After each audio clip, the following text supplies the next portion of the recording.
जय श्री कृष्ण। प्रिय दर्शकों, परम श्रद्धेय भाई जी कहते हैं, सब मनुष्यों को सब समय प्रभु की ओर से अपने अंतरात्मा में यह आदेश अवश्य मिलता रहता है कि ऐसे करो, ऐसे मत करो। किंतु हम अधिकांश ऐसे हैं जो उनके आदेश को सुन नहीं पाते। यदि कहीं कोई सुनता भी है तो वह उपेक्षा करता है, अर्थात नेग्लेक्ट करता है, ध्यान नहीं देता। इसका निश्चित परिणाम यह होता है कि हम जहाँ जिस क्षेत्र में जाते हैं वहाँ ही हमें उलझन मिलती हैं।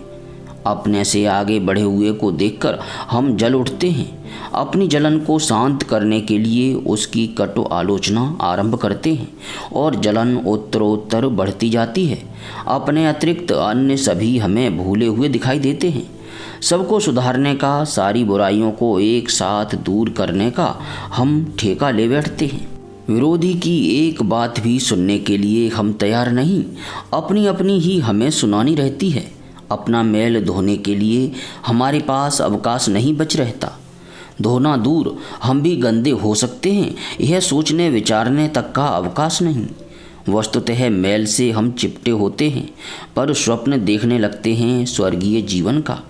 प्रभु की ओर से आई हुई प्रेरणा को, उनके दिए हुए स्नेह भरे आदेश को न सुनने का, सुनकर उपेक्षा कर देने का यह स्वाभाविक परिणाम है। तथा ऐसी भावना, ऐसी प्रवृत्ति जितनी अधिक बढ़ती जाती है उतनी ही मात्रा में हम उत्तरोत्तर उनकी मंगल प्रेरणा को ग्रहण करने में अयोग्य बनते जाते हैं।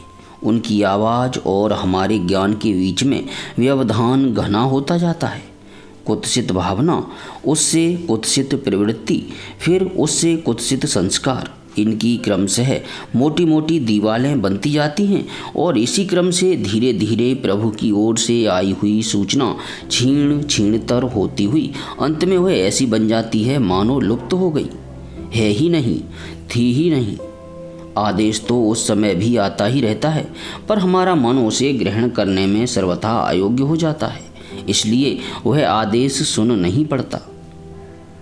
प्रिय भाई बहनों, कल्पना करें हमारे सामने जीवन यात्रा संबंधी कोई प्रश्न उपस्थित हुआ।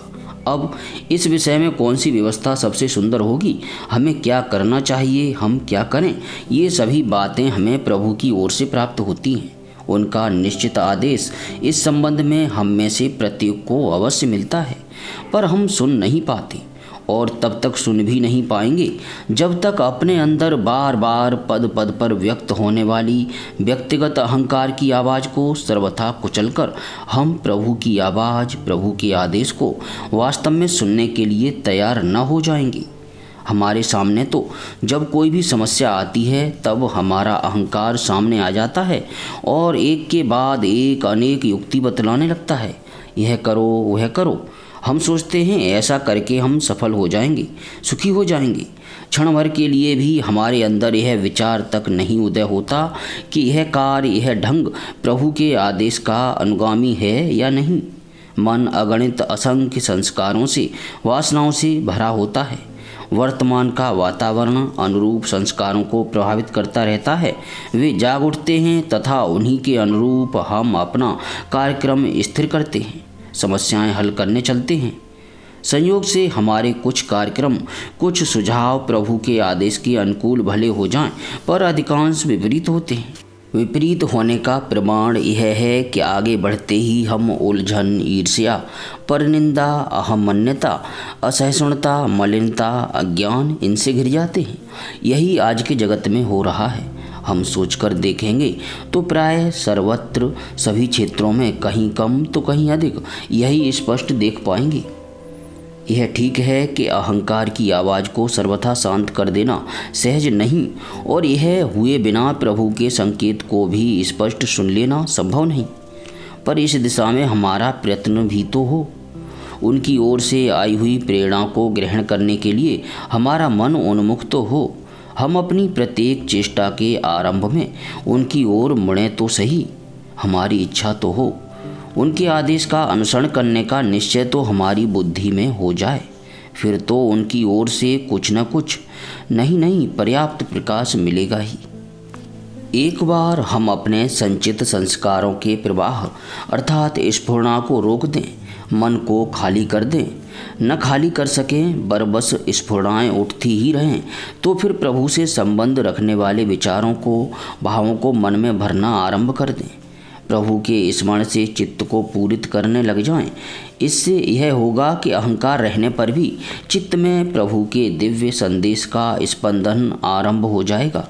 कदाचित अपने एवं प्रभु के बीच में स्थित आवरण की घनता के कारण हमें उस स्पंदन की अनुभूति न हो, अथवा इतनी अस्पष्ट हो कि हम ठीक ठीक उसे समझ न पाएं।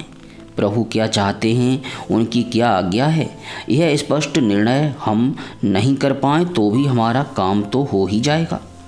वह इस रूप में कि हमारे अनजान में ही हमारे चित्त की, बुद्धि की, इंद्रियों की गति उसी ओर हो जाएगी जिस ओर प्रभु हमें ले जाना चाहते थे, तथा उस ओर गति होने पर हमारे लिए उलझन नहीं रहेगी। हम क्या करें क्या नहीं करें यह उधेड़ बुन नहीं रहेगी। अपने आप स्वाभाविक ही हम जिस ओर से हटना चाहिए हट जाएंगे, जिधर चलते रहना चाहिए चलते रहेंगे। ईर्ष्या की आग फिर हमें नहीं जलाएगी।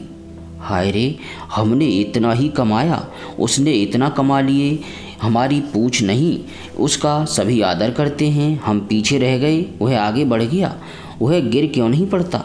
ये कलुषित भावनाएं हमें छू नहीं सकेंगी। दूसरे के दोषों की आलोचना कर अपना मन गंदा करने की प्रवृत्ति हम में नहीं होगी। हम ठीक हैं, अन्य सभी भ्रांत हैं, यह गर्व हमारे अंदर नहीं आएगा। सबको निर्मल कर देने का बीड़ा हम कदापि नहीं उठाएंगे। अपने विपक्षी की बात का भी हम यथा योग्य आदर करेंगे। अपने अंदर का छोटे से छोटा दोष भी सामने आने लगेगा। उसे धोने में ही हम इतना व्यस्त हो जाएंगे कि दूसरों में कहीं मैल है भी यह स्मृति लुप्त हो जाएगी। अपनी स्थिति के संबंध में हमें भ्रांति नहीं होगी। वास्तव में हम कहाँ हैं उसका ज्ञान हमें बना रहेगा। भूलकर भी हम हवाई किले में राजा बनकर सैर करने न जाएंगे। मलिनता से भरे रहने पर भी देवता महात्मा होने का भ्रम हमारे अंदर कभी नहीं आएगा। प्रत्येक चेष्टा के आरंभ में, चाहे वह कितनी भी नगण्य सी चेष्टा क्यों न हो, प्रभु की प्रेरणा, इच्छा आदेश के सांचे में हमारी बुद्धि, मन, इंद्रियों के ढल जाने पर ये बातें हम में निश्चित रूप से होंगी ही। ये नहीं हो, इनसे विपरीत हों तो समझ लेना चाहिए कि हमारी चेष्टा प्रभु की प्रेरणा से परिचालित नहीं है, अपितु हम अहंकार की आवाज़ से नियंत्रित होकर पीछे की ओर नीचे गिरते जा रहे हैं। जितनी शीघ्रता से हम चेतेंगे उतना ही अधिक हमारा एवं जगत का लाभ होगा। जितनी अधिक देर लगेगी उतनी ही अधिक मात्रा में हमारा एवं जगत के ध्वंस का मार्ग प्रशस्त होगा। किंतु प्रिय भाई बहनों, अभी हमारी दशा तो यह है, मार्ग अगम संग नहीं संबल, नाव गाँव कर भूला रे। अत्यंत कठिन मार्ग से हम चल रहे हैं। पास में पथ के लिए पाथे अर्थात राह खर्च भी नहीं है। और सबसे बड़े मज़े की बात तो यह है कि हमें जिस गांव में जाना है उसका नाम तक हम भूल गए हैं। मार्ग कठिन इसलिए कि हमारे चारों ओर विषयों के झाड़ झंखाड़, पर्वत वन बढ़े पड़े हैं। क्षण क्षण में हम रास्ता भूल रहे हैं। प्रभु की स्मृति रूपी पाथे भी नहीं, जो हमारे श्रांत मन, इंद्रिय, प्राणों में पुनः पुनः नवशक्ति का संचार करता रहे। और सबसे अधिक चिंता की बात तो यह है कि हम मानव जीवन के उद्देश्य को ही भूल गए हैं। प्रभु की प्राप्ति ही हमारे जीवन का एकमात्र उद्देश्य है, वहीं हमें जाना है। हमें इस बात की ही विस्मृति हो गई है। ऐसी अवस्था में प्रत्येक कार्य का आरंभ करते समय प्रभु का संकेत ग्रहण करने की वृत्ति हमारे अंदर जाग उठे, हम उसके लिए प्रयास करें, यह संभावना कहाँ। हाँ, किसी अनिर्वचनीय सौभाग्यवश यदि दुखों से छूटने के लिए भी हम प्रभु को पुकार सकें, सच्चे सरल हृदय से अपनी यह विनय सुना सकें, नाथ अब तुम ही आगे ले चलो। तुलसीदास भव त्रास हरहु, अब हो राम अनुकूला रे। ऐसी सच्ची भावना दुख के समय ही हमारे अंदर जाग उठे तो भी जीवन के अंत तक हम कृतार्थ हो जाएं। इसमें तनिक भी संदेह के लिए स्थान नहीं। दुख में की हुई प्रत्येक पुकार हमारे एवं प्रभु के बीच में स्थित पर्दे को क्रमशः फाड़ती ही जाएगी। प्रभु के साथ किया हुआ क्षण भर का संबंध भी हमारे मन, प्राण एवं इंद्रियों में अपनी छाप स्थायी प्रभाव छोड़ जाएगा।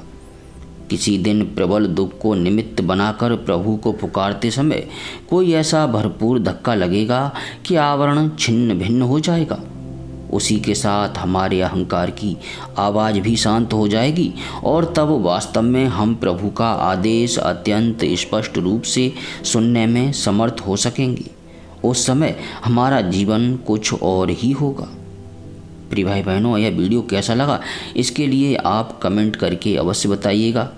किसी प्रकार की त्रुटि के लिए सभी प्यारे भाई बहनों से क्षमा चाहते हैं और अब आप सभी से हाथ जोड़कर विनम्र विनती है कि भगवान के चतुर्भुज शांत स्वरूप का अर्थात गदा, शंख, चक्र और पद्मधारी प्रभु श्री कृष्ण का हृदय में स्मरण करते हुए प्रेम से बोलिए हरे कृष्ण कृष्ण कृष्ण हरे हरे, हरे राम राम राम हरे हरे।